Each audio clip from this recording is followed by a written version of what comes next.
Good morning and welcome back to the channel. If you're new here, my name is Luke Wallace Clobber and this is my co-host James Bold Finds. And together we are Bold Clobber, a podcast dedicated to UK resellers. So that's whether you're full-time, you're part-time, or just starting out on eBay, Vinted, or any other platform.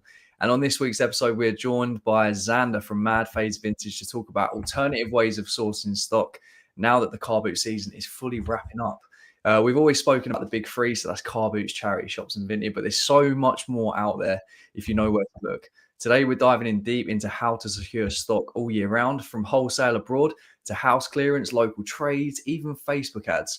So it's going to be a pretty practical chat. So especially if you're worried about keeping your eBay and Vinted business moving throughout the winter months. So please grab a brew. I've got mine here. I don't know if the boys have got theirs, but we're going to be getting into it. So how are we doing this morning, guys? And welcome as well, Xander. Thank you. Thanks for having me. That's all good, my man.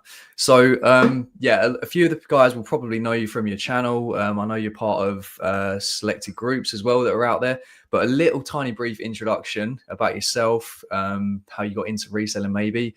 Don't have to go too deep because we want to get into the nuts and bolts of everything, because this is such a big topic, I feel, especially for me and James, because we speak about things hypothetically in terms of what stuff may look like, employees, getting stock from abroad, wholesale, that kind of stuff, but we don't really do it. So that's why I thought you'd be a perfect guest for this. So yeah, brief introduction, mate, and then we'll dive straight in. Okay. I live in Staffordshire. I'm 42 years old. I know this isn't a dating app, but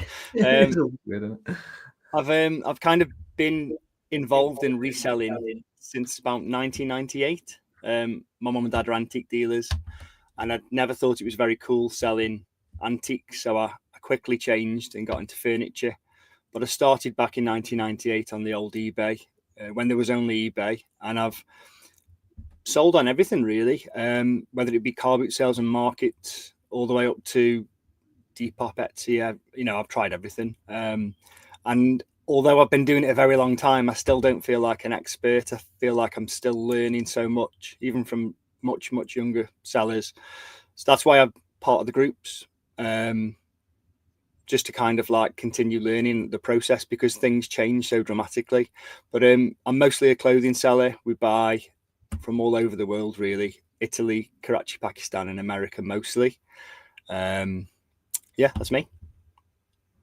How many years have you been into clothing? And that's always such a funny question to ask people, because obviously we've worn clothes since the day of birth. But how many years have you been really passionate about it? Because you're one of them people, Xander, who I aspire to be more like, where your knowledge is absolutely insane. It's very rare that you ever bring a piece onto like the show and tell, or even talking about it, or even on your videos, where I look at it, I'm like, oh yeah, that's just basic like bread and butter. Everything I see from you is normally a banger. And don't get me wrong, I know people and like yourself probably do have the bread and butter stuff as well. But even yesterday, you showing some of that filth and stuff. And I'm like, where is he getting all this from, first of all? And I know you're not going to tell us, and I'm not expecting you to tell us who your suppliers are and the contact details. But yeah, where does the passion of clothing come from for you? And how long have you been passionate about it? Probably movies. I don't watch anywhere near as many movies as I used to, but I'm into Western cowboy movies. So I kind of like the Western wear, whether it be Carhartt all the way to Filson and obviously Levi's and Wrangler. But the way I kind of got into it is my dad used to sell at antique fairs, huge like 2 or 3 day antique fairs. And when I was a teenager, maybe 12, I would go, and I didn't have much to do. So he would even let me take my Nintendo with me, and we'd take a small TV and I'd play Nintendo whilst he was working. And every now and again, as he sold a piece of pottery, like a Royal Dalton figurine or something, I'd like straighten out the paper, help wrap it, pass it to him, and he'd give it to the customer and he'd get the cash for it. We didn't even have a card reader back then. Excuse me. And every now and again, I'd go for a walk on my own. And there was an antique fair in a place called Malvern in the Worcester Hills, really nice area. And there was one dude, and he'd got like American denim and Harley motorbikes and stuff. And instantly I was hooked. And I kind of just saw him about 3 or 4 times a year. I think I was 12 then, and I was looking at all this Americana stuff. And I just wanted to buy it, but obviously my dad would only pay me a small wage. I couldn't buy, at the time, 60, 70 pound pair of jeans. But it was kind of then I knew I was interested in American fashion. But because I'm into music as well, fashion's a massive part of music. Obviously, you all see me posting Oasis videos pretty much every day. Liam Gallagher. I grew up wanting to be Liam Gallagher, and Johnny Marr out of the Smiths and various other people, Kurt Cobain. I'm covered in tattoos like John Lennon and Kurt Cobain and stuff. And they're all, although they didn't care at the time, they're all kind of like fashion icons now, aren't they? So I suppose that's where it spouts from. Yeah, and it's strange because for kind of like me coming into this about 3-4 years ago, there wasn't really a passion kind of around clothing. That's why I don't know. I think it's nice to see when someone has like a real like genuine interest. And I think, don't get me wrong, it's definitely grown on me, but it's more so like a vehicle to get money for me. And don't get me like, I'll keep the odd thing. Like if I really like kind of like outdoor stuff. I like sportswear stuff, so I'll keep the odd thing like that. But when you get in all these insane pieces in, like if you're actually into it, like I can imagine you're proper into your barber and stuff like that. Yeah. Like, is it tempting at times to keep some of this stuff, or do you just think kind of along the same lines as me, where like it's just business at the end of the day? Yeah, it's really difficult. I've got quite a good collection. You've seen my wife; she's on all my videos and pictures, and my wardrobe space is probably 3 times what she's got. And this must be 50, 60 items of clothing that are in my wardrobes that I've never worn, but I really don't want to sell them.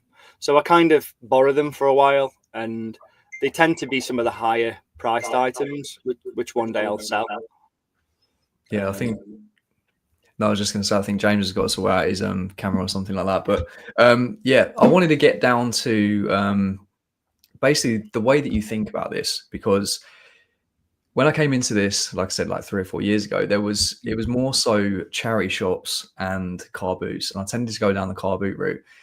Now I came across a rag house, and that was one of the first things that I came across, funnily enough, because it seems to be quite hard to get into like a rag house, to be honest. And I think you've had experience picking at certain places and that. But when you first came into this, was it car boots? Because I can't imagine you went straight for the kind of like holy grail supplier who can kind of deliver stuff for you. Like, did you see it the same way? Did you look at charity shops and car boots and that? And was there kind of a way that you got into it? I.e., for me, it was like YouTube, like the American side of it, and then translating that over to the UK side of it. That's how I got started. But how did you initially first come about this, and the forms of like sourcing for you in the beginning? How was that? Well, I've been going to car boot sales since I was a toddler, and I've pretty much, if I'm in England, I will never miss a car boot sale. So I must have been thousands over the years, and whether it was with my nan or my mum and dad, I even used to go, because I've always kind of been self-employed. I even used to, when I was a teenager, go to car boot sales on a Thursday with my dad in a place called Creswell, which isn't far away from us. That's the beauty of my parents being self-employed, I suppose. But we've kind of just always been to them. And every now and again, my dad would give me a little gem and he'd say, buy that with your pocket money and then we'll sell it on eBay. And I'll be like, I don't want to do that. I want the money. I want to go buy some records. And, you turn 20 quid quite quickly into 100. And as soon as that happens, you start listening to your mum and dad, because you've got to admit, none of us really listen, do we? But he was always right. He would always like kind of push me into doing something which I never wanted to do. And I'd triple or times 10 my money. So as soon as I needed the cash and I bought my first house, that's when I really started paying attention, I suppose. But it was car boot sales, and we haven't got yard sales here, but I've kind of piggybacked, because of the antique trade, antique dealers, because they don't know what to do with clothes. They don't know all the nuances and the things that we know, but they end up with piles and piles of old clothes, dead man's wardrobes, they call them. And there's serious money there if you know what you're looking for. So I kind of quickly learned it. And, this is 20 years ago. Stuff then was selling for a lot more than it does now, because everything's saturated. But it was, and also some of the things that you would pick up then weren't in fashion, but they are now, if that makes sense. But for me, it was just kind of like constantly having fun, rummaging for rusty gold, I suppose. Because the selling doesn't even turn me on. I'm not bothered about it at all. It's nice to have a wage, of course, pay the mortgage. But for me, the fun is in the find, if that makes sense. You said that to me the other week as well. We'll go back slightly to car boot sales in a second, but you said that to me the other week in the UK call, and it really resonated with me with regards to, and I think Louis felt the same as well. And I think you're in agreement here that your excitement comes more from the picking of the item and the buying of the item. That's where you have your like endorphin excitement, and that's where you get the real buzz. When it sells, you kind of expect it to sell. So you don't get a buzz from that, where I was I probably still am. And I'm trying to get more to your mindset where be passionate and excited about the sourcing, because that's where you make your money, compared to my excitement comes from the sale. So that really helped me the other day, really get me thinking when it comes to sourcing, actually spend a bit more quality time sourcing, because that's where you make your money, and get the real buzz where you pick up a crazy item sourcing, because you know it's going to sell based on your experience with the sourcing. But going back slightly with the car boots, am I right in thinking car boots for you makes up such a small percent of your business? And now for you, are car boots more getting out there and having a bit of fun compared to I need to go to the car boot because I need stock? Yeah, absolutely. Although it hasn't always been like that. There was a time I bought everything from car boot sales, whereas now I spend, let's say 50, 70, 100 pounds at the very most at a car boot sale if I'm picking in the wild. What I mean by that is there are about 4 dealers who I buy from regularly. Some weeks I spend £500 with them, some weeks I spend 200, but if they aren't there, I'm just kind of going on the car boot sales to home in on my skills of creating content, in all honesty. I've got a GoPro and my Ray-Ban Metas and stuff, and I'm really enjoying the creative side, but it's more to kind of like have a cup of tea and a donut with a couple of my mates who are there, because I've seen the same faces there since I was 6 years old. But I'm not going to try and dishearten anyone in the group. I still think the best places you'll ever find anything are car boot sales. And some of my best finds have been from car boot sales, but on the whole, I would guess it's less than 10% of my stock that I purchase. Yeah, I think car boots are very. I mean, I love going to the car boot. I enjoy the aspect of going to the car boot, but a lot of the time I do go there needing stock. And I was speaking to Luke, funnily enough, this weekend when I went to the car boot, I picked up maybe 3 or 4 items of clothing, and the rest of the stuff I picked up was the everything stuff. And I sent Luke screenshots, and I was like, I've listed these 4 items today from the car boot this morning, and all 4 have sold. Yeah, and they sold for good money. And it's like, I paid a couple of quid. I don't know what's going on the camera. I'll sort it out. I paid a couple of quid for this, couple of pounds for that. And they're selling for like 40, 50, 60 pounds. And I'm like, that's the kind of stuff I want to be honing into at the car boot alongside the clothing again. Some of the stuff that I used to buy all the time. So I'll try and sort the camera anyway. He purely goes to the car boot for the coffee break with me. That's it. That is it. Honestly, it's the highlight of going to the car boot. And mate, I don't know if this is correct, but let me know. I feel like you've recognised that it's a lot more about the people side of it than kind of just going out, kind of thrill of the hunt. Obviously, that's cool as well, and we absolutely love it. I mean, James even witnessed it, and you'll massively appreciate this. And I think you might have even messaged me. So I was walking around the car boot, did a few laps, and then all of a sudden there's this bomber jacket hanging like a wax one. And you know the 007 Skyfall, like I can't remember what it's called, what kind of jacket it is. But anyway, so that was hanging out. Yeah, it was one of the limited edition ones, and it was just that sort of stuff is 100% out there. It's epic. You get crazy finds. But do you kind of look at it as in like have a catch up with your mates and then also build connections with people rather than like let's just run around like headless chicken trying to find as much stuff as we possibly can? Do you look at those people where the guys that are there every week, and still to this day I probably don't appreciate anywhere near as much as I should? I just look at it and think, oh, overcharged, or the house clearance stuff, just a load of crap. Walk by. When, I don't know, do you look at those guys and think, I need to build a connection with these? Because I think James has done it well with a person in his local area, for a house clearance person. But do you look at them and just think, that's a relationship that I need, rather than just sprinting around? Big time. Some of the mates who I walk around with, I can really brass them off occasionally, because I'll be like, I'm just going to go talk to that dude, give him a card, and I'll always say, can I go get you a coffee? There's cups of teas and coffees on my car boot sale for £1.20. But there's this woman, she does coffees for £3.50, and they're proper pucker. And I'll always go and buy someone a really nice cappuccino and a Twix or a Kit Kat or something.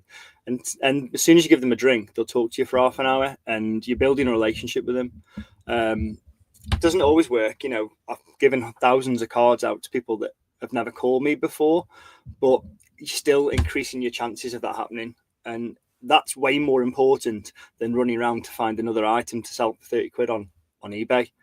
If you think about car boot sales, certainly by me, they're April to November, second week of April to second week of November, which is about 6 months of the year, which are closed. So what are you going to do for 6 months? All those people who are selling at the car boots still need to create a revenue stream for those closed months.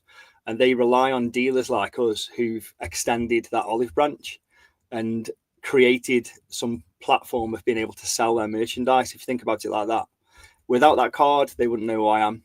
And that conversation is so much more important than finding one more item, because in the cold, crappy November, dark months, they're going to message you and they're going to say, we've just done a clearance. Do you want to come have a look at the clothes? And it's great because you can hand pick, you can go through them all. You might not have to buy them all, but I love those relationships. I get probably 2 messages a week from house clearance people every single week. And the only reason I don't see them all every week is because I'm spending so much on wholesale from abroad. But otherwise, I would do. But they can be hit and miss. But it's because I'm in a position now where I need to be careful what I'm spending, because I've kind of created too many contacts. And of course, then you have to let some people down and say, "Oh, I'm sorry, I can't buy from you this month," and they might never approach you again. So there is a fine line. You can go too far if you're not careful, and I might have overdone that. I love that the coffee and like snack idea when speaking to them as well, with regards to have a chat. Here's my business card. I know you can't leave the store. You're super busy. Can I go and grab you a coffee? I love that idea. And again, these little things we spoke about, I think it was last week or the week before, things outside the box that I never think about when I'm in that car boot field. I always think about these kind of things during the week or before I go to the car boot or on the way to the car boot. But as soon as I get in that field, I just see every item as like a shiny object. And I'm like, I can't waste time speaking to this person because I've got to go to the next store because I might miss out on the next item that's sitting on the store. Where you, again, are thinking logically. And I think that might come down to desperation of needing stock, where you can go to the car boot. And if you walk out with no items, doesn't matter. You've had a nice morning out. You've made some content potentially, and your head is, I can walk out with 0 items, but I might have made 2 contacts, and that's worth tens of thousands of items potentially. Where I'm like, I need to go to the car boot and I need to get stock. And if I walk out of a car boot with say 12 items, I'm like, oh, that's a shit day. What am I going to do the rest of the week? It means I've got to do this or that. So I think with my recent change of the way I source during the week, it's going to actually help me when car boots come back on to actually think more logically at the car boot. Because if you've seen our videos with me and Luke at Dunton, the first couple of hours, we are sprinting around that place. And then the second lap, we take a bit more time. And we always say the second lap, we normally find the better stuff because we're not like headless chicken sprinting around. But I can count on one hand how many times at Dunton I've actually said to the person, can I give you my card, or can I take your number, or can I do this? Luke's a lot better than I am, but I'm very much like here and now, like I need stock for the business for this week's listings. It's go time to buy stock. So yeah, it's very interesting that when you are in a bit more of a comfortable position, when you've got a backlog of stock or you've got a healthy draft bank, you can maybe go to these things and think logically about it. So yeah, I love that idea. I'm going to adopt that idea, steal that idea from you with regards to speaking to people. And I think the coffee idea is great because we all know what it's like when you're selling at the car boot yourself. You want nothing more than someone to come and say, let me go and grab you a coffee.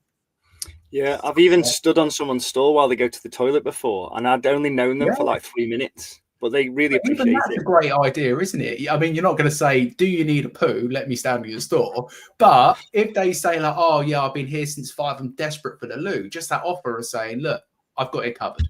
Like, give me a rough idea of what you want. I won't sell things cheap for you. You go and shoot off to the toilet, grab a coffee on the way back for yourself as well. Like, even that can just open doors. But I'm just thinking about the here and now, and I need to change that mindset. And I really struggle with that, changing that mindset. I think vintage sniping, by the way, is the same as, it's like digital car boot buying. And I know loads of people make amazing money as a digital sniper. It's great. But you're not creating those relationships You're just doing a one-off transaction again, and there's nothing wrong with it. It's fantastic, but I feel like digital sniping is almost like being at an online car boot sale. Yeah, and I love it. It's great. I do the odd thing myself. I bought an amazing Aquascutum leather jacket the other day for like 24 quid with house check-in, so I was buzzing over that. But I realised as soon as I've bought this, you might sell it for 100, but I'm never going to speak to that person ever again. Yeah. And that £24 is definitely better spent with somebody that's going to ring me next month and say, I've got a load of gear for you. Yeah, absolutely. Does that make sense? Yeah. Yeah, I think James hit the nail on the head with going to the car boot. And it probably goes back for us in terms of like the listing goal. So say like you're hitting 10 or 12 a day or something like that. And then you're like, oh, I've got no queue. I've got no draft bank. I'm there. I'm pretty desperate. I've got to sprint around. I don't have time to speak to people because, because we think about time wasted with a certain person. And then if you don't get to the next one, and I've been like that from the get-go. And it's still in my head. It runs around where it's exactly like 3 years ago or whenever I started, maybe a little bit over that. And I'm there and I feel this pressure and I'm driving in and I'm getting like my heart's beating and everything. I still get that. And I'm like, I need to go nuts. And don't get me wrong, I speak to people a lot more now. I don't have a card, but I'm a madman in terms of handing out my number or getting numbers. The thing for me is getting their number because I don't want to give my number. I want to know that I've 100% got it, called it, it's the 100% the number, and then I'm on it. As soon as I'm gone, my aim really, and this sounds really weird, and I think James said this before, is my aim is to get to their house like afterwards, not in a weird way, obviously, but the fact that there's probably stuff there that, they might not have brought, or they got a football collection or whatever it is. So my aim is to like get there, and I've done it quite a few times, which is cool. But yeah, the fact that you're thinking about that way more, and I need to, but I don't know I don't know if I'm going wrong. Maybe I need like a card or something like that. But when there is margin, and a margin within anything, like if you've got a healthy draft bank or a queue and that, it just takes the pressure off, and you just feel like you can go. The goal for me is to have stock coming in and then do this back for fun. So say like sniping for fun, going to car boots for fun, going to charity shops for fun and having a coffee and do it like bringing my laptop, sitting in a coffee shop and then just casually doing it rather than, all right, I've got to hit 20 charity shops today, 3 different towns. I've got to get at least 20 items because I've got a 10 a day listing goal. And I get it. Like we spoke about the listing goal in depth, more so like about the number or like the numerical value rather than the actual number. But yeah, I think James really hit it on the head with that. Like I do feel that pressure sometimes. But where did it kind of stem for you where you thought, the car boots is cool. This is nice picking off these one-off things, but I need to kind of take it to the next level. Take us to that bit because we're going straight to behind you. Like you've got a shop, you've got a website. All of this stuff ended up coming, which is so far away from you guys maybe that are just starting and people that are just getting into it, where they hear so much about charity shops, car boot, vintage. They hear that to death. Me and James talk about it to death. But where did it stem and where did it go for you to get to that next stage where you're kind of taking these relationships, but to like a new level? The first time I approached somebody without a business card was in Denham, Buckingham. I used to go there on Saturdays. It was the biggest Saturday car boot sale for miles, certainly bigger than anything in the Midlands where I'm based, which was a pain to get to, obviously, and I'd sleep in the car and everything before, and that's how serious I was. And there was an African, I can't remember where I think they might have been Ghanaian, and they had great big white bags every single week of brand new stuff, and they just throw it on the floor on these kind of like blue tarpaulins, and everything was £1. And I was picking up some amazing stuff then, turning £1 into £100 regularly. It was easy. And I would probably go with a couple £100 to spend, but I reckon I was turning that 200 quid into maybe £1,000 a week, maybe more.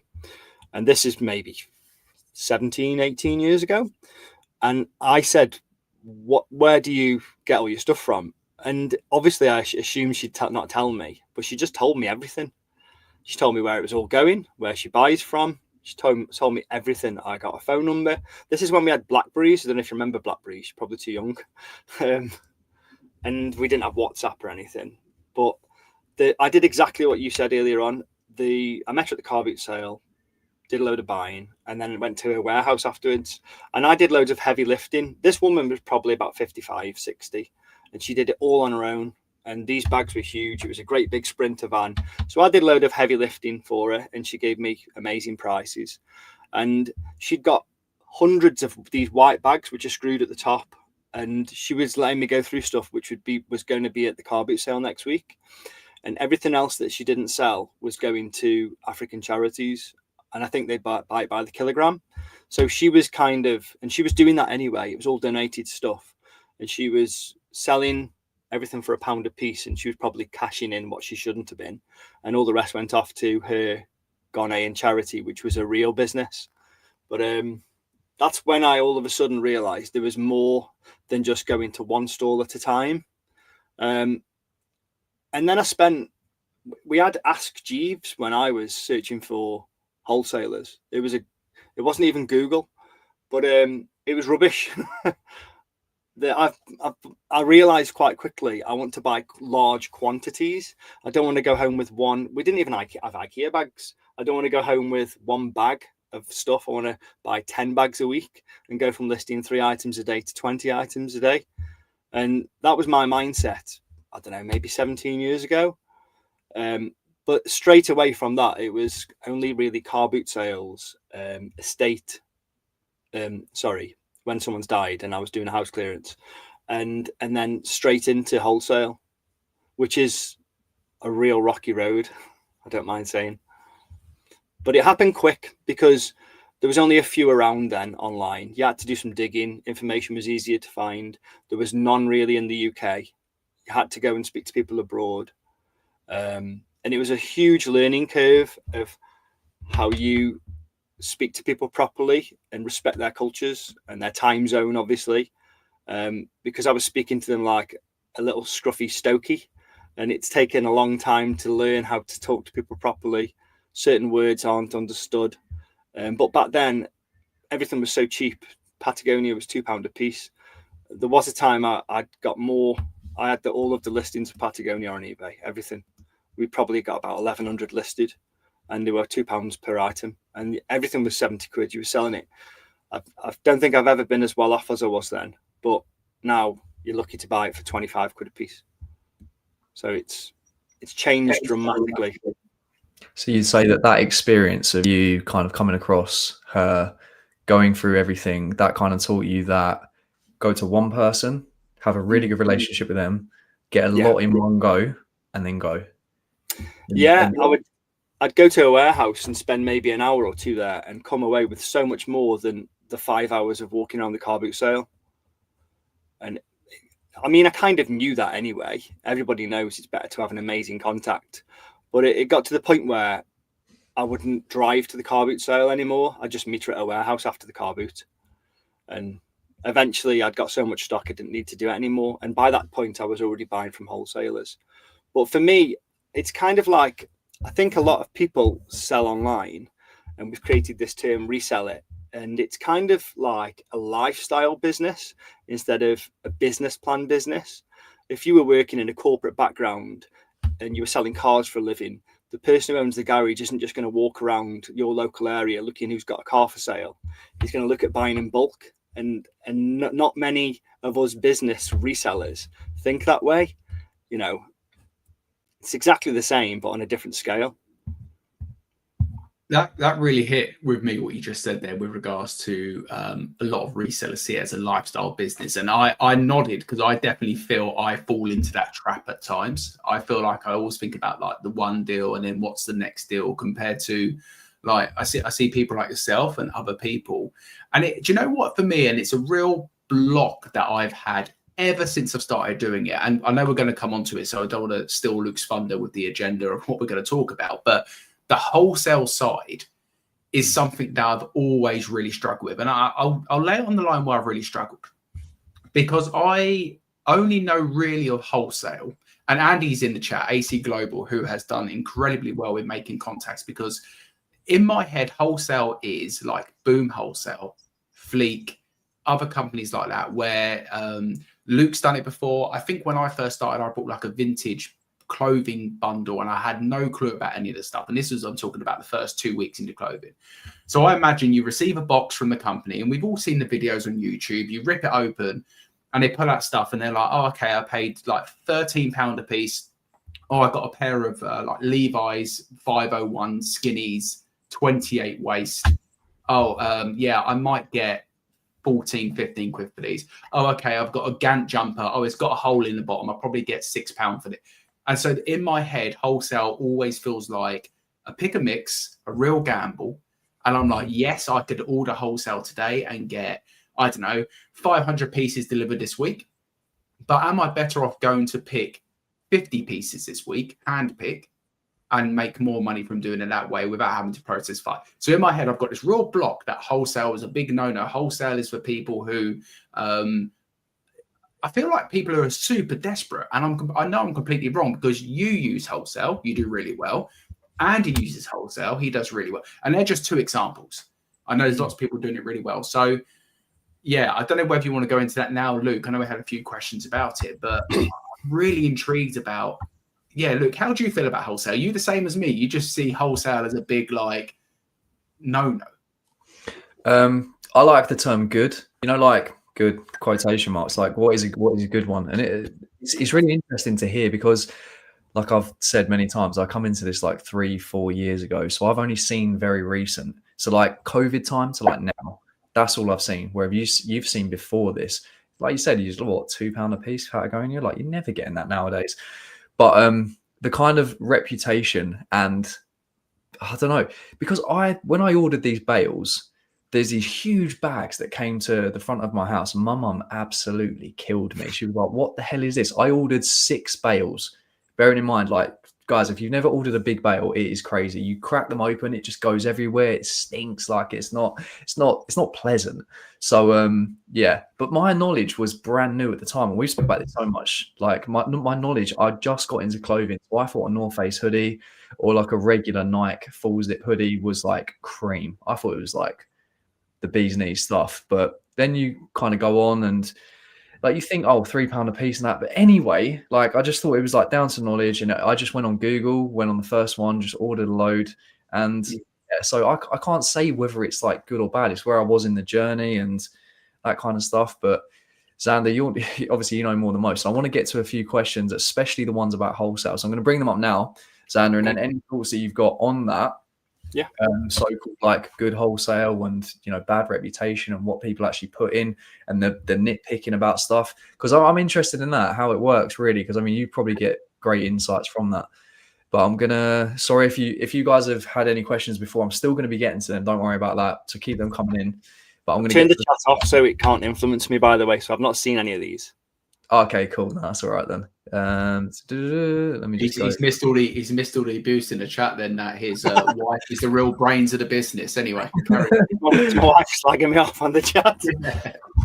All right, this is Andy. This was a really interesting one actually that I definitely wanted to bring up. So Andy said, I think the mental block people have with wholesale cost of goods is that they don't factor in the time saved. Your cost of goods is cheaper at charity shops and car booths, but if you add £20 an hour into searching for it, and this is the big thing in my head. Now we've spoke, I don't know whether you could say negatively or not, because it's all hypothetical at the end of the day. And it's from experience that other people have said. But this thing here, what he said about the time saved is massive. If it's coming to you and then you don't then have to do, hours in the morning, getting up like for us, like 3 o'clock in the morning, going to the car boot. I still want to do that. Don't get me wrong. I've got this sick thing in my head that I still want to get up at 3 o'clock, but I want to go there for the coffee break. I want to chat to random people and have a good time. Anyway, what Andy was saying here about is the time saved. You don't have to do any of that. But for me, it has to be a solid relationship, solid stuff, and then all the benefits that come along with it. But what do you think about what Andy said, Xander? Yeah, he's got a good head on his shoulders, Andy has. I love him. I love talking to him. He's a clever bloke. And I found out yesterday he's older than me as well, which is good. He's 100% right. Yeah. I mean, everything comes at a cost. So we, look at what you're earning in a year and then think about what you could be earning for 40 hours per week with somebody else, with loads of holidays paid. And you need to weigh up whether your Nike ACG coat you're going to make 40 quid on that took you 8 hours to find was worth it. Everything comes at a cost. I think he's right. If you're out for 7 hours a day, 5 days a week, and you've only found 50 items to list, there's got to be a better way. But if you're coming home with 500 items a week and you can make 20 quid on each item, great. But everything has a glass ceiling. You're not going to be able to do that forever. So it's good to do a bit of both. And I think it's really important to continue going on charity shops and car boot sales to keep you sharp, to keep being able to speak to people, build relationships in your local area. It's good to do a bit of both, but time can definitely be wasted sourcing live or in the wild, as they say, in the chazza shops and stuff. I much prefer not risking that waste of time because I've been there and done that. No, I was going to say, I want to bring James if he's got any thoughts on this, but in terms of the time saved, I want to move on maybe at a later point to the whole employee side of it as well. And someone that's been thinking about that is Simon. I'll get to his question, but if you had anything on that, James, if not, I'll move on to Simon, but go.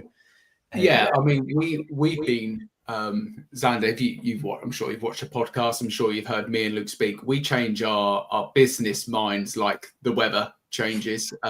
Yesterday, I voice noted Luke and I said, I'm out collecting a few items for the new challenge I'm doing on YouTube for the free thing. And I thought, if I'm in these different towns, let me pop into the charity shops because I'm here. I might as well try and do it. And I went into like 5 or 6 charity shops and I voice noted Luke and I said, this makes me feel sick now, personally. because I've been sniping more on Vinted and getting some really good stuff on Vinted. And when it arrives, I'm opening up, I'm like, this is a good item. I've paid a little bit more money, but they're selling and I'm making more profit overall than being out all day. Anyway, long story short, I went to my woman who I was going to see on Wednesday this week, instead of Tuesday this week. And I walked in there and she hadn't put anything aside. And she was like, oh, I've got some stuff on the vintage rail, so I can't let you have that really cheap. Okay, had a look. So I was like, Dolce & Gabbana wool coat men's. Okay, grabbed it off the rail. Vivienne Westwood blazer, Vivienne Westwood shirt, grabbed it off the rail. And then in the other section, she had a Ted Baker women's wool coat in the other section, which is cheaper. So grabbed that off the rail. Anyway, I walked out that charity shop spending 40 quid, but I had like some crazy items. So then I said to Luke, charity shops might be the one. So I'm like that constantly. But this real time thing is really important. What Andy speaks about, what you speak about, me and Luke speak about all the time. There's been times when I've been out all day at the charity shops and come back with 12 items. Now, in my head, someone else, like Simon's a great example. Simon go out all day, but he could come back with like 30, 40 items. Now, is Simon compromising on the quality? Probably not. Has Simon got more knowledge than me? Absolutely so. So knowledge does come into it and plays a big part. But I always think about the time aspect. And with Vinted, for instance, your time is spent obviously on your phones. You do spend more time on the phone, which can become a thing. But the joy is it gets delivered all to you. So you're not going out in the rain. You know, you're not walking through high streets. You're not hoping the charity shop has put out new stuff compared to what you saw a couple of weeks ago. So I think time plays a huge aspect. And it's not just that. It's the wear and tear on the car. It's the petrol. It's the parking. I know people say, oh, I found the perfect place to park in each area. What happens is there's not a space and you have to pay Ringo £2.50 to park for an hour. And you go into all the charity shops and you get them up. Yeah, all them add up. And I think I never really took into account how much extra cost goes into it. So I'd be really interested for someone to actually like track it. How many miles have you done this week driving to charity shops, etc.? So, and so Simon's saying spend 4.5 hours sourcing. I'd be interested to know, is that per day? Is that per week? Or is that in total? Because there was a time where Simon was going out every day to the charity shop and he might have changed it now. But yeah, that time element like really plays into part. And I think I'm guilty of not thinking about the cost, the time versus cost aspect. Yeah. Wait, how good is Ringo, by the way? Yeah, it's really good. It's really good. If you look at your Ringo receipts, if you're outsourcing every single day in a charity shop, I reckon you're probably spending like 50, 60 pounds a week just on Ringo. All right, we're going to do a, we'll just call it quick fire. So we're going to get through the rest of these wholesale questions quickly, but provide as much value as we can in that meantime. And then we're going to be moving on to the other side of things. So first of all, we got Simon, Xander, how did you overcome the mental block when it comes to wholesale cost of goods versus quality? By making lots of mistakes, I suppose. Everybody who starts off buying wholesale tends to buy whatever they see on the internet. And if you imagine all of the wholesalers in the UK, most of them buy from places I buy from. So I buy from abroad, I buy from their suppliers. And they're the same as us. They get a container of stuff delivered, 20,000 items. They pull out 1,000 to sell to their best mate, high grade stuff. And the 19,000 items that they need to sell off cheap go on a website. So, and if they spend enough money on marketing, it'll end up in your inbox or on your screen, and you'll go, that seems like a good deal. And there'll always be one or two pieces in there which tempts you, and you'll think, yeah, this is really good, and sell that for 50. But all the rest is 15 quid, 10 into 15, and that's how they catch you. And these wholesalers, I can buy a container for £30,000, cost £3,000 to be delivered. Do you think it's going to be full of Dolce & Gabbana coats? It's going to be full of 10 to 15 quid sells, and that's how they do it. And the way you overcome it is by making those mistakes. And I've made lots. Probably spent well over £100,000 on wholesale. Way more. I've spent £28,000 this year on wholesale. Jesus. So, yeah, I kind of get the little sprinkling of the decent, gold bits that then you think, oh yeah, but then when you weigh in the whole cost of goods thing, 100%, mate. Yeah. She Sells Car Parts UK, Hunley. Some people tried wholesale once and it didn't work, and then decided none will work. Wholesale is like any other sourcing method, making relationships, finding the right people, and it is finding the right people that is definitely a theme amongst this. That's the costly bit. Yeah. Oh, finding the right people is the costly bit. Yeah. You think going on to that. So the time that you kind of like saving that, do you think, or maybe if people do have, some spare time on their hands, maybe trying to find the right people working on the business kind of rather than working in the business, scrambling about, just setting, if you do have time, maybe trying to look for those relationships.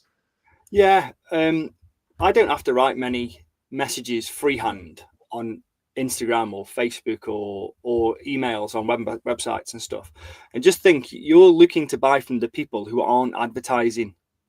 And that's the same in everything you buy and sell. Look for the people who aren't looking to sell.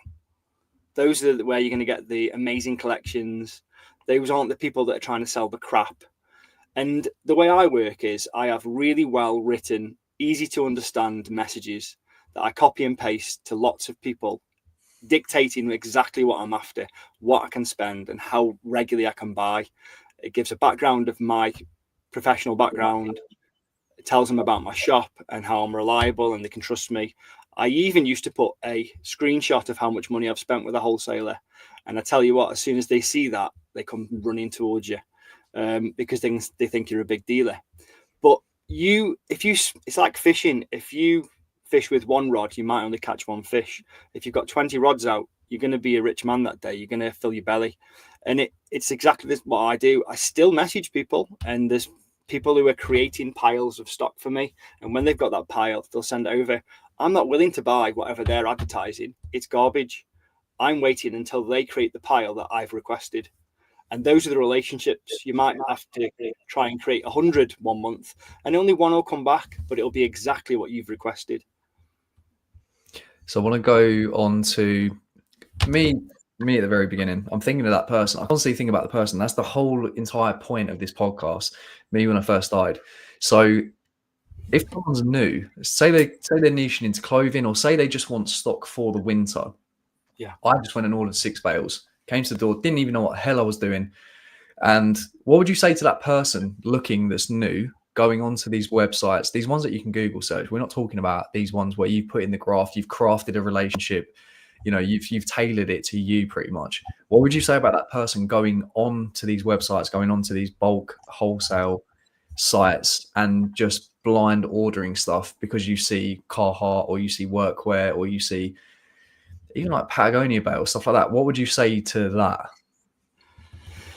I know people who are wholesalers in the UK, and some of them might be on here now watching or might watch you back. So I have to be careful what I say because it is a much smaller community than you think. So I'm not going to slag anyone off.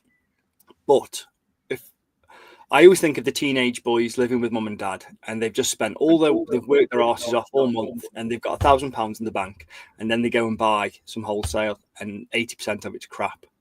And I think it's a good thing. I know you weren't expecting that answer, but it's a really good thing, because the hard lessons in business are the ones you'll remember, and they are going to get delivered 80% garbage. They're going to remember next time to send a message, to talk to someone, old-fashioned speaking instead of just clicking buy, developing relationships. They've got to be prepared to do the miles, go to the laundrette, clean things, get zips fixed, fix missing buttons, ask mum to teach them how to sew. Don't ask mum all the time. Do it yourself. All these lessons come at a price, and it's better to do them while you're still living with your mum and dad and you haven't got a mortgage to pay. And I would recommend to everybody, start small. If you're only going to get £1,000 wages that month, don't spend it all in one go. Start small, 20 items or a mystery box or whatever you want to do. Personally, I've told you, go and message these people and create a conversation, get them to call you. They want to do WhatsApp calls, lots of wholesalers, or put you in a group. If a wholesaler wants to put you in a group, they're not the wholesaler for you, because all they're doing is creating a pile of rubbish and sending it out to 50 people to see who wants it. And there's always one sucker who needs some stock, and he'll say yes. But on the whole, I would say to anyone who wants to get into wholesale, pick a number that you can afford and be prepared to lose every single penny of that. Don't assume that you're going to come out with amazing stock, like all the Filson I buy or the Carhartt, because it's taken 17 years. But be prepared, if you're going to spend 500 quid, that 500 quid's going to go, and the stuff you get is absolute garbage. And if you can get past that and find the odd gem, then your quid's in. But these are the relationships which will enable you to not have to go on the car boot sales in the rain and not do 7 charity shops in one day. So it's a nice addition on top of doing all that fun stuff, because I don't think anyone should stop doing that. Everybody should be talking to the manager of the charity shop in their local area and letting people know exactly what it is you do. They're all important. It's just a really good addition, especially during the quieter months when it's difficult to go outsourcing. It's a great addition to have coming to your doorstep. But my recommendation to anyone who wants to get into wholesale is figure out your number, start small, and don't just click buy. Speak to somebody, ask for an email, ask for a phone call. That's my idea anyway.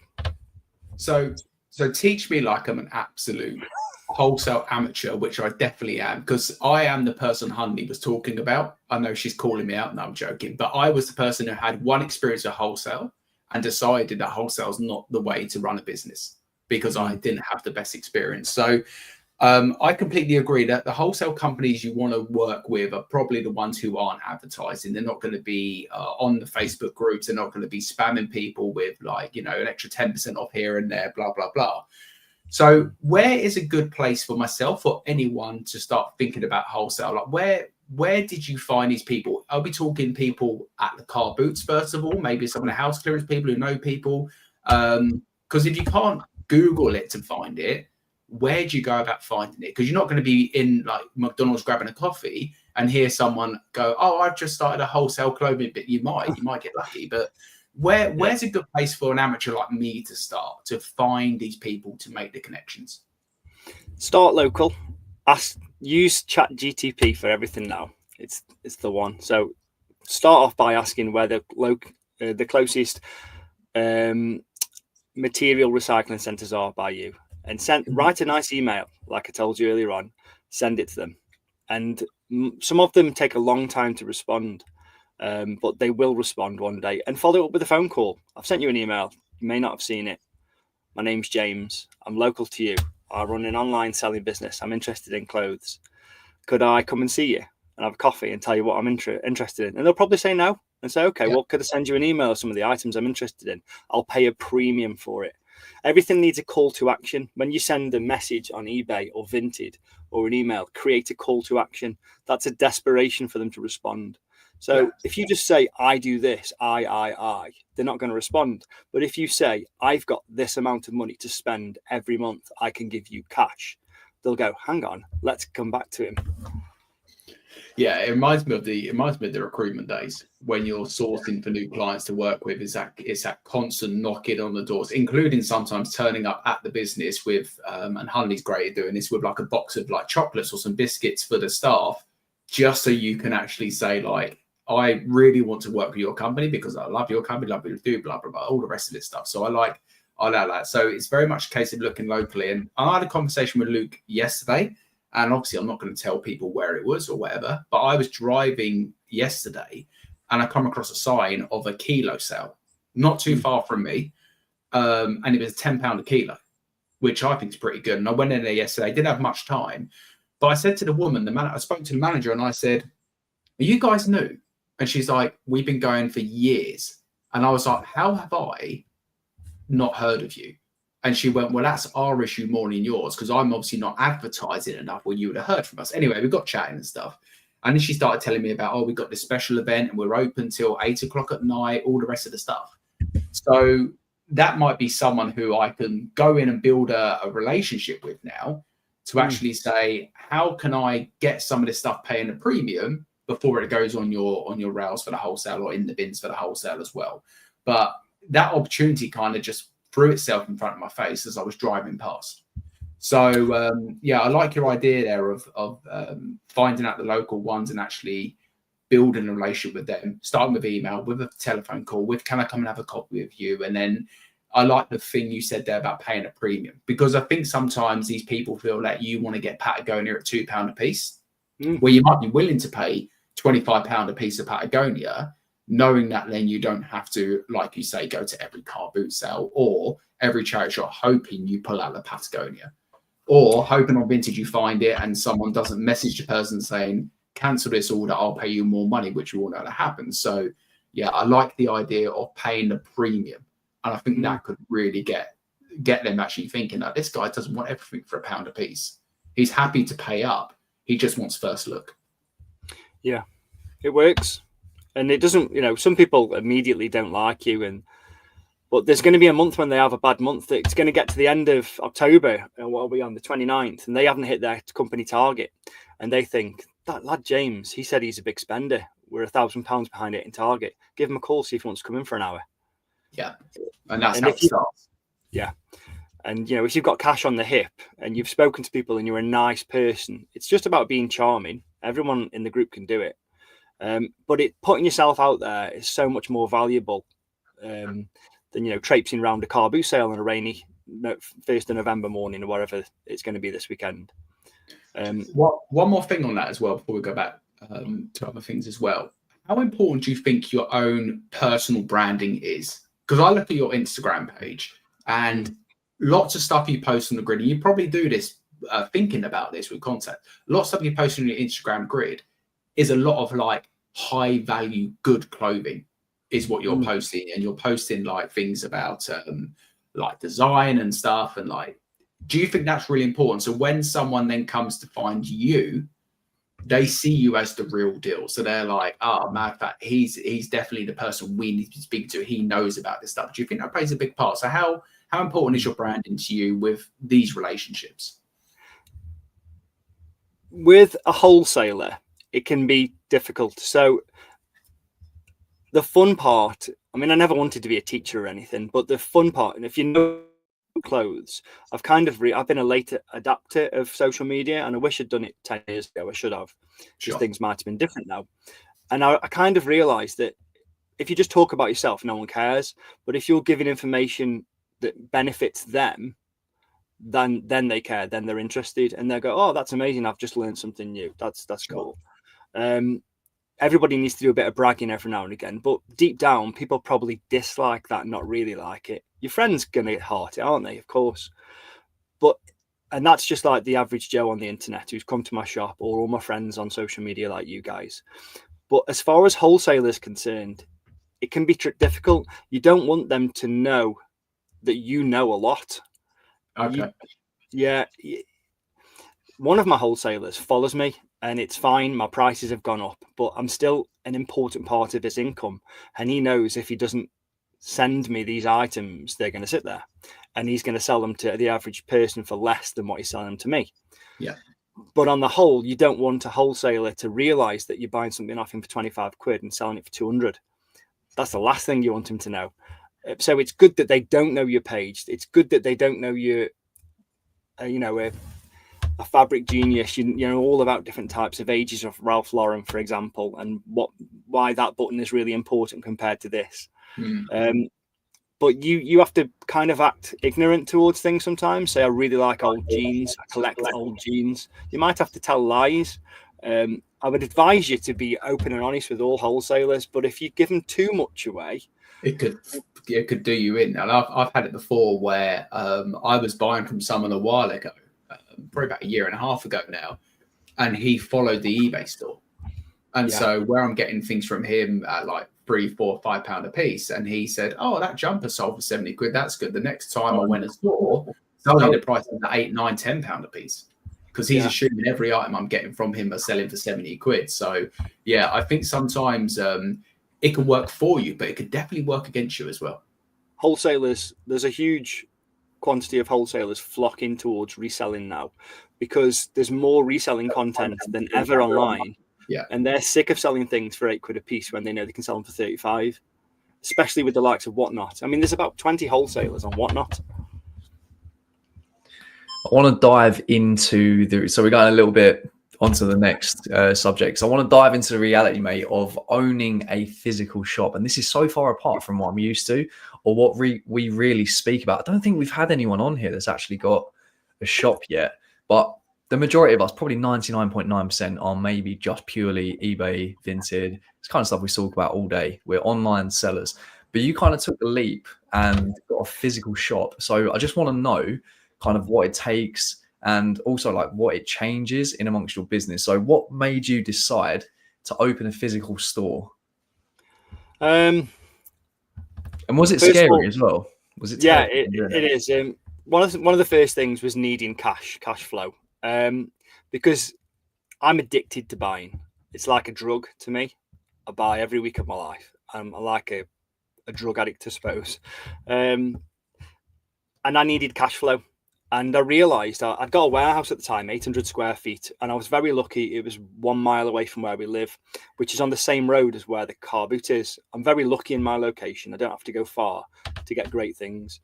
And I realised, I look at the rails. Because I'm in a big cabin now. It doesn't look big because it's so full of stock. But that warehouse was about 5 times as big as this, maybe 6. Well, it was 800 square feet, so whatever that would accumulate to. And I realised it's all useless. None of that stuff is any good. I'd only got about 800 items listed, but I'd probably got about 10,000 items in stock. And I was still buying next month.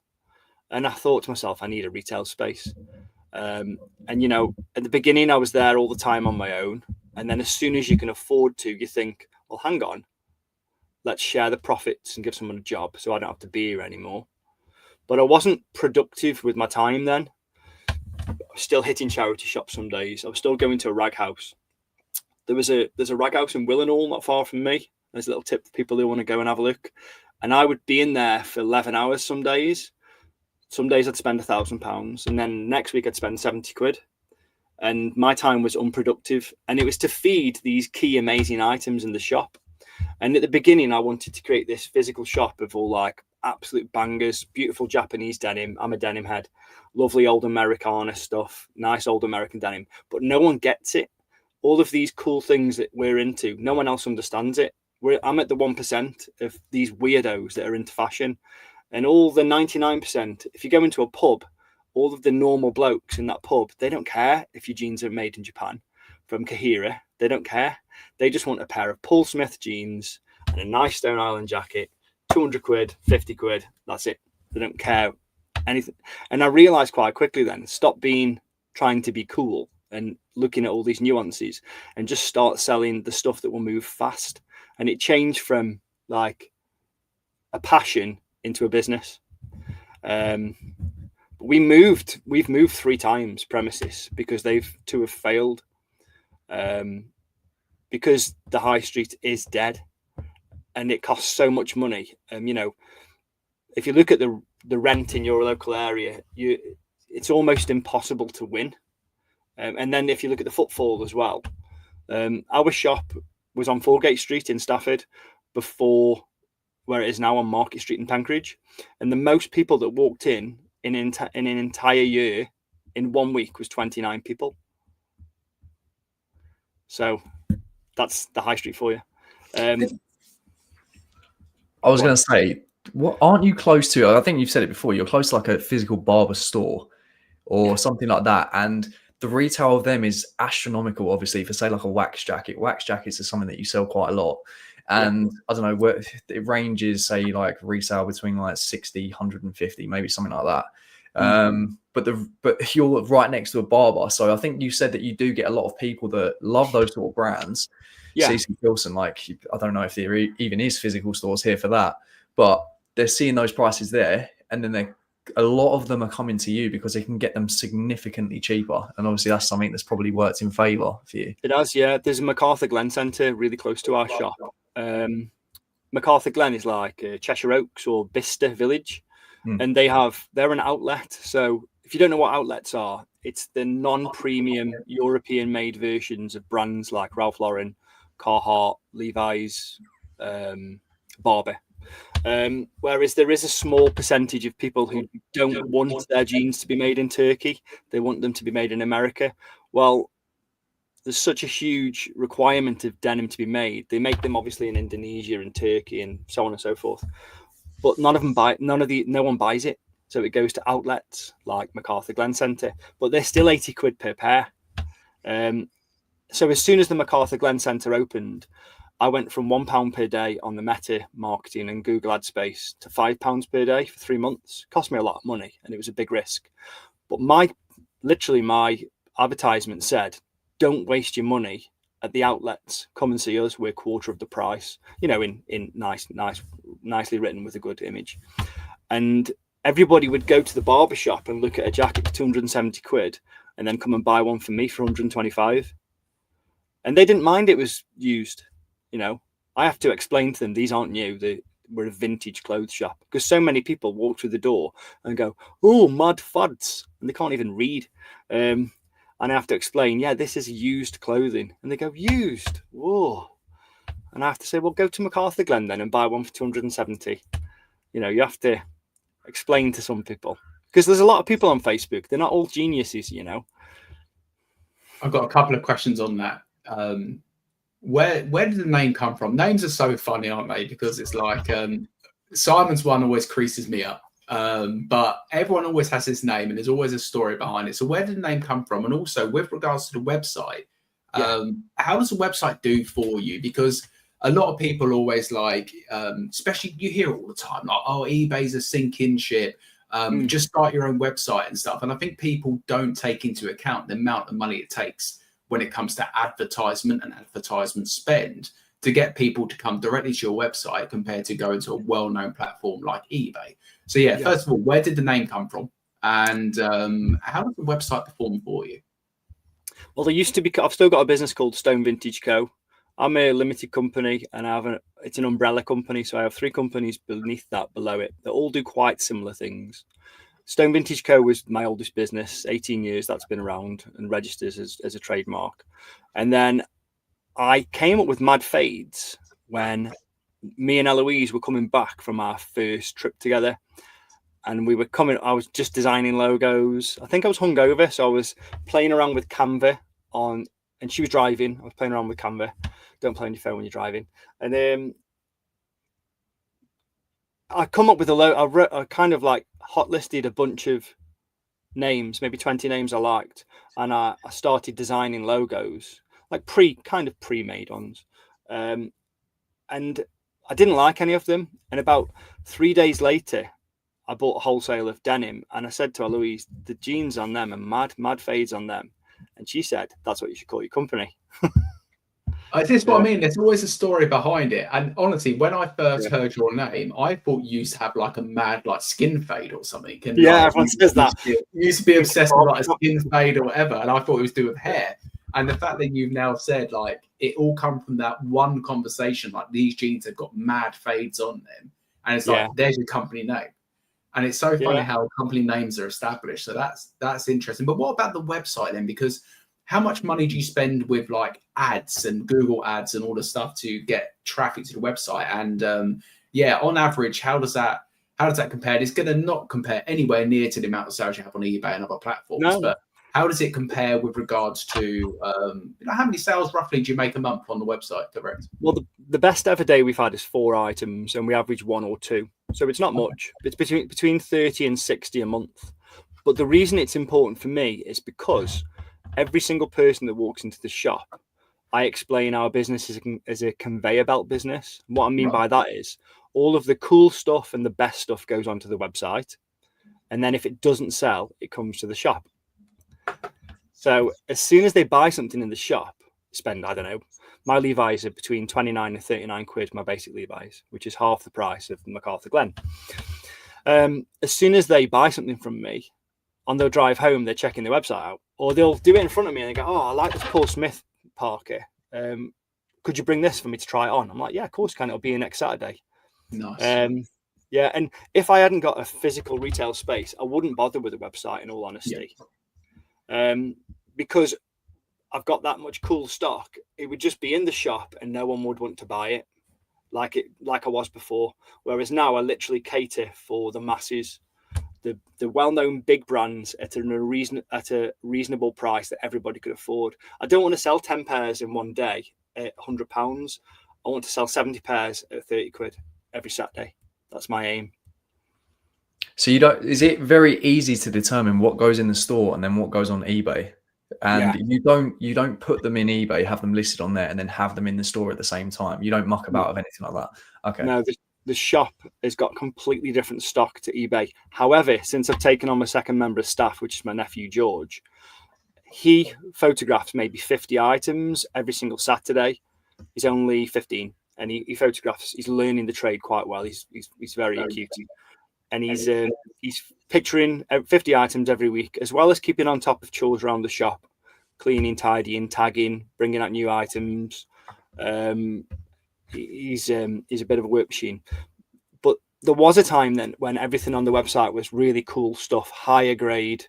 It's probably starting at 100 quid. Whereas now we're finding that we're moving crap out the shop, especially small women's sizes, 6, 8, and 10, that just doesn't sell in person very often, because people are bigger than they used to be. Size 28-inch men's jeans, for example, we sell loads of them online now. Quick flips, especially on Vinted, 25 quid, 28 quid is my sweet number on Vinted.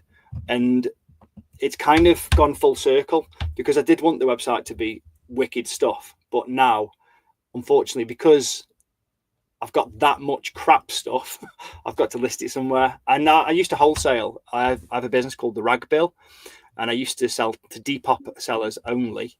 And they'd get like 15 items for 200 quid, and they could turn it into about 450. That was the target. And I don't need to do that anymore because of Vinted, I suppose.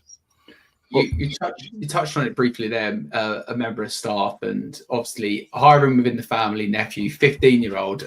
Does he want to work on a Sunday? Because Simon's looking to hire someone as well, potentially for that. But that's someone ideal who you can bring in, you can train, they can gain the passion. And look, he might get to 18 and he might say to himself, I've learned so much, I want to go off and do it myself, which I'm sure for you is probably where you want him to go potentially. You want him to see like potential in doing this job as well. But how many member of staff do you have in the operation, and what's it like managing people? Because a lot of people say, I want to hire a member of staff, it's going to be that. But then I think sometimes it's a case of a lot of work goes into managing other people, to making sure that, look, if he calls up on a Saturday and he's sick and he can't come in, that work still needs to get done. Who needs to pick up the slack? So yeah, how many members of staff do you have, and how do you find managing them? And how do you sack him as well? Being a member of family, on a serious note, how do you sack him where you're like, it is not working, I'm just forking out money, the work's not getting done, you're not performing to the level you want to be performing at? How do you have that conversation with him? I'm not saying if you're watching the podcast, you're not going to get sacked, you're doing a good job, but there sometimes has to be an awkward conversation with potentially a spouse or a member of your family where you sack them. Yeah, these awkward conversations shape us though, and it makes you stronger in business. I wouldn't like to sack George. He's my nephew and I love him. But sometimes he's an idiot. And if he does push his luck, he'll get sacked. I'll probably employ him next week. But it's good that you should be a little bit scared of your boss, I imagine, at a young age until you learn how to work properly, I suppose. But every now and again, I tell him to put his phone in the drawer, stop arsing around and do some proper work, because he's a teenager. That's what kids are like. Yeah. But, it's like a quick crack of the whip and then he's back to normal, working really hard again. Andy's at the shop right now, my member of staff, my main member of staff. He's 40 years old, got 18 years in retail experience with River Island. I'm very, very lucky to have him. He'll probably be watching this. Shout out Andy at the shop doing drinking coffee, talking to us. Holding it down. There he's So my role in the shop is I buy, and I work on Saturdays and he works on Wednesdays. We're only open 2 days a week. It's a market town, so we only bother opening on the busy days. There's about 2,000 people that visit Penkridge every Wednesday and about 3,000 every Saturday. And we don't bother opening the rest of the time. There's no need. Andy tidies up my mess. I make a mess on Saturdays and then he makes it lovely on Wednesdays, which makes me very lucky because it means every single Saturday when I open up the shutters and bring all the stock out, because we've got an inside and an outside, it's all immaculate. Everything's steamed, clean, tidy, in order. Whereas he has the unfortunate job of tidying up my mess every Wednesday. But he's proved to be a massively integral part of my company. It's very important. He'll have like 2 bales of stock to go through and to put out, because we put about 100 new items out every single week, and he'll send me a message saying, "Don't put this in the shop's hand. It's a Turnbull and Asser." He got me a Turnbull and Asser red velvet jacket, and I sold it for 780 quid. Talking of that, I don't know if he's watching. He's probably still in bed because he always does moan about our podcast being too early. But it was Harry yesterday who I was watching his story, and he had a crazy pickup at the charity. So whether he's talking about charity shops are dead, they're not dead. Charity shops are the one, because he went sourced in charity shop, and I think he had 5 or 6 Turnbull Asher shirts, and that was probably some of the most basic stuff he got out of yesterday's haul. So wear that your basic stuff. So shout out Harry on them, but. Yeah, I think I found 1 Turnbull Asser in the wild at the car boot for £1. And I lost my head. But it's a bad to look out for. But the jackets, I've never seen the jackets. That's where the knowledge just really does pay off. But Andy, my member of staff, he earns me more money than just standing in the shop all day. He does his own photography in the shop for me. He does wedding photography, so his pictures are tip top. He's got a really good eye for detail. His wife is an interior designer for weddings. Wedding organizer, I'm not sure what you call it, and she's got a great eye. She's been on Grand Designs and stuff, and obviously Andy's not a designer, but it kind of, he's learning from his wife, so he's got a great eye. He understands about negative space in the shop, where there should be a certain item and there's some space around it, and to focus on one area. He's good at that stuff. But I get my money's worth out of him. I do a pay AYE, and it's all done properly. He pictures. If I leave him items to picture, he does the photography for me. He looks after the shop. I don't ever really go to the shop on Wednesdays. He literally opens up, shuts, sorts the money out. Stuff like that are hard to find. Without Andy, I would probably do it myself and be £7,500 a year richer. But I would, as soon as I found someone I thought suitable, obviously replace again. But without Andy, I don't know what I'd be doing. I couldn't do this podcast for a start. Well, Andy, if you're listening, make sure you get a nice Christmas bonus this year. I do pay a bonus. As every time he does over £1,000 on a Wednesday, he gets a 50 quid bonus. Love it. I think this ties in perfectly with, you probably already answered it in a bit of detail as well, but it was, how do you think a team, or having a team, or whether it just be Andy in the shop, how do you think that's changed the way that you think about time, sourcing, and like systems within the business? And you pretty much answered a lot of it there, and it just seems like he takes care of so much in the shop, which allows you to have that time back. There's no real thought in your head that you've got to clean up the shop or everything's got to run smoothly or how is it going to be there. And then you're also out and about, and it enables you to source as well. And I think it leads on as well. I don't know if you had any more further thoughts about that, but I had one more question as well. Yeah. Well, somebody mentioned to me a long time ago, I was learned, employ people to do the things you don't want to do or can't do. And, I don't want to stand around on a Wednesday selling, and Andy does, so, and he's great at doing things that I don't like doing. So that's the, yeah. And then also, so there's people like Simon in the chat that they're thinking about, they're probably getting to a breaking point where, I don't know, shipping's becoming too much. They need to be out and about. They need their time spent elsewhere, and they're thinking about hiring, but they have no idea how to go about it. So what advice would you give to resellers who are thinking about hiring their first employee, or just someone around, just to help? Because James has spoke about it before, just like a couple of hours pitching, a couple of hours listing, or just all the mundane tasks. Because for me, if I had someone coming in, they would just take care of shipping, picturing, listing, whether that be on an AI thing or just the way that I do it with Sell Similar. But the main kind of crux of it or whatever, what advice would you give in that point? When we opened the shop, I was fitting it out for maybe 2 weeks before, and I quickly realized I don't want to do every day. I know it's only 100 gigs a year, by the way, because we're open, well, a few more because we're open bank holidays. But if you think twice a week is 100 gigs a year, but I set out I made a post, and we've got a thing on Facebook in our local area called Spotted Stafford. You've probably got loads in your local area as well, wherever you're from. And I did a really nice copy and paste, what would you call it? Advertisement that I'm opening a vintage clothes shop, explained who I was, what I could pay. And I didn't, like some people want you to message them and they'll give you the real details afterwards. I put it all in the space to separate the men from the boys. I wanted people to know exactly what I can pay, how often it is, what the times are, what is expected of you. And this is what we're into. This is the type of thing we're selling. But I still got 60 people apply. And I've got to be honest, 59 of them didn't really take on my fancy.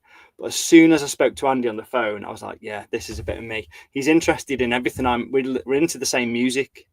We talk to each other, we're friends outside of work. I know he would never let me down. And like the way I created that advertisement is just good old fashioned Facebook. You could put it in your local newspaper if you wanted, but no one's going to read it. Facebook is the power now. Maybe you can do it on on Instagram. I'm not sure. But I created an advertisement. Loads of people came back to me, and then I did a formal phone call. You don't need to sit around the table and have a proper interview. And he came for a trial, and I said, I'm working this Saturday. Come down for 2 hours. I'll get you a burger and some chips, and we can have a chat or something. Eloise looked after the shop, and we had a walk around the market together. And I just wanted a piece of Andy straight away. I was like, yeah, he's the man. I've got to employ him. And for the first maybe month, I worked with him. And then after a month, and I realized I could trust him, then he did it all on his own. And we've never looked back. But the advertisement for me was fantastic. And, even 6 months after that, I still got people messaging saying, I'm looking for a job. Let me know if there's ever one available. Because once they're on Facebook, they must be on there forever. And there's a search. And you'd be surprised how often people search for those things, because people are skint. They want a bit. And everyone thinks it's cash in hand. That's the unfortunate thing. But it's not. I'm just going to go to, guys, if you've got any questions, get them in now, because I'm going to be blitzing down the ones that I haven't got to yet. So we're going to kind of like finish off with these. Don't necessarily have to go as fast as you possibly can, but just because I'll be cautious of your time, James's time, and everyone else's. So I'm going to get those up in the meantime. So Rob, this was a little while ago, but Xander mentioned the market. This was at the very beginning of our conversation as well. So I'm trying to read out as much as I possibly can. Xander mentioned the market is saturated. Have any of you noticed prices have come down quite a lot from the last year? Have you noticed anything in particular with pricing? Yeah, massively. Everything's easier to find now. There was a time if you wanted, a pair of Levi's made in Nebraska, 555 factory code, that there'd be one on Facebook. On eBay. There's probably 50 now. And there was a time they were all over $1,000. Now they're all, $300, $400. Everything's easy to find. Everyone's got a supercomputer in the hand. And because of that, don't forget, eBay is only one part of selling and Vinted. There's so many other places you can sell. My 3 biggest sales this year weren't on eBay or Vinted. They were in Facebook groups. Jeez. No fees. But everything you want to buy, is available and really easy to find. So the prices go down, and wholesalers are aware of that as well, because don't forget, Fleek is just a marketplace for wholesalers. Most of them are a bit smaller than the big professional ones on there, but even Fleek has helped drive down prices a little bit, because before that prices were even higher, but now they're all competing with one another and they can see what each other's doing. So yeah, it's the same on eBay as Fleek, I suppose. Yeah, I think me and James have spoke about brands that we used to sell, or certain items we used to sell even like a year ago, and we've noticed that you just can't get the same price as you used to, whether that's kind of realizing about the brand a little bit more, or it just has come down.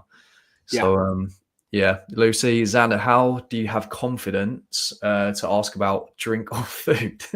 I can't remember. Was that at the car boot? What was that? Yeah, that's at the car boot. So how do you find the confidence to go up to someone and basically say, you don't know me, I'm going to speak to you for a couple of minutes and then offer you a coffee without feeling like you're some like stalker or some serial killer?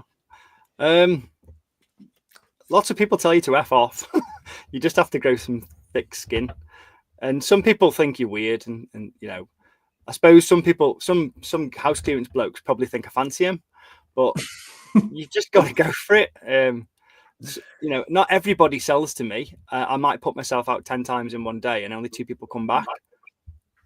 But I just say to people, I'm a vintage clothes dealer. I never say resell it. It's like, for me, it's a fad word. I want to resell it. I have to use it all the time, that word. Otherwise, people wouldn't know what I do.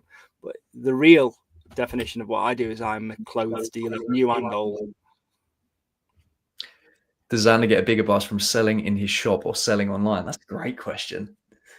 Yeah, I mean, we've just had an amazing Saturday, which means I'm really looking forward to this Saturday because it's pay weekend. And if, all I need is the weather to be right, because unfortunately, if it's pouring down with rain, we don't do much money. So when we have a killer day in the shop, that does give me a big buzz, because it's a great way of me selling fodder, like cheaper stuff. And that really excites me. Whereas, without sounding big-headed, I don't mean this sound big-headed, when I'm out buying stuff from wholesalers or going to a charity shop or car boot sale, when I buy it, I know it's going to sell, because I've been selling for a long time. I wouldn't pick it up unless I knew it was going to sell. Everything sells eventually. You just have to lower the price. The seller sets the price and the buyer sets the value. When you get the value right, it'll sell. And we just keep lowering prices until they sell, don't we? So I know it's going to sell. It's the best bit for me. The biggest buzz is when you're routing at a car boot sale or in a warehouse with somebody, and you're in a £5 pile at a warehouse of the stuff that they think is crap, and you pull out something that's worth 200 quid. That's the exciting bit. That's the adrenaline junkie part for me. Final nuts. Put a few, I'm not sure they're questions, but when I was a record dealer, I had a wholesaler in London who wanted to get rid of a lot of old stock, and he had loads of good stuff, which was good money. I ended up with 28 wholesalers, being honest. Whoa, 28. What's an ideal, moving on to say, like, if you could have X amount of sources, say like wholesalers, what's a good amount for you? Because I know you're saying like that many, you probably can't keep up with them, but in an ideal world, like an end goal. I speak to and buy from regularly about 5 people. There's 5 main people that, because I use Monzo business banking, and I try not to do cash on anything really. My accountant doesn't want me to. I try and do bank transfers as much as I can, which obviously helps with VAT as well and invoices. But I think 5 is enough. I've got to the stage, unfortunately, where there's lots more people approaching me. And, I don't need to take them risks anymore, but I know for a fact I should. And I regularly, do a little taster, spend a little bit of money. I got a wholesaler yesterday messaging me, and it was the typical thing. Do you buy? I think he's from Karachi, this dude. And he was asking me about a load of questions, very polite. Can I supply you? Very humble and very nice. And then you tell them what you're after, but they send you a bunch of videos of other stuff that you're not interested in. And it happens almost every day. But you can definitely have too many suppliers, because if they think, oh, this guy's reliable, he's got deep pockets, let's send him information, and you never respond or you never buy from them, then one day they're going to have some absolute dynamite stock in the boot of the car, and you you won't even get a look in. So I suppose it's good to spread with lots of people, but I think you only need 5 serious suppliers. Yeah, we always talk about that hybrid approach, James.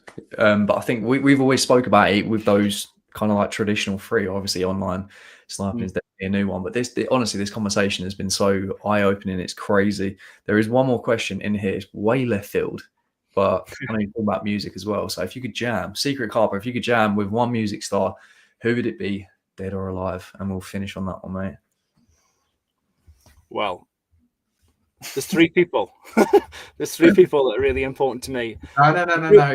He said if you could jam with one. Yeah, I mean, the answer to that is definitely John Lennon, because he's the most important. He's the most important thing for. That's why I've got a stupid tattoo that looks like Harry Potter on my arm. It is. That's amazing. I never knew you had that tattoo either. But I grew up wanting to be Liam Gallagher or Kurt Cobain. I don't think Kurt Cobain would be very good on a night out because he's too high on drugs. But I literally grew up thinking one day when I was a kid, teenager, I honestly thought I've only got to meet Liam Gallagher and we'll probably be best friends. Because that's what you think when you're a kid. You know what I mean? So it's got to be Liam, and Liam can't even play an instrument. He's crap on the tambourine. It's got to be John Lennon. But some of this crap on the trampoline, they made quite a lot of money. Quite a lot of money in a recent tour, and they're going to be touring again next year. I think. I didn't get tickets this year. A couple of my friends did.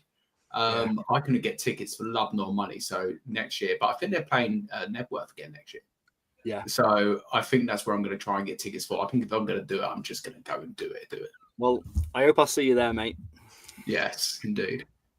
But mate, I just want to say appreciate your time. I know it's been nearly an hour and a half now, so yeah, appreciate your time on here. I honestly think you've provided an insane amount of value to the guys in the chat. Just gets us thinking about that outside the box stuff, especially now, because it's pretty much the point now. If they're not closed down, they're going to be closing down. I know there's winter car boots and stuff like that, but it's the main sourcing method that a lot of us go to. So to speak about something entirely different, I think is going to be helpful for everyone. But yeah, appreciate you boys. Appreciate you guys in the chat. And just the last thing, mate, where can people find you? You're also posting on YouTube now and a little bit more on Instagram, I see. So yeah, I think I'm Mad Fades Vintage and everything. I've got a YouTube channel that's struggling to grow, to be honest with you. So if you do get a chance, give me a follow on there. TikTok, we do quite a bit on there. I've just had a little hiatus away from social media, just for some personal reasons, a friend and stuff.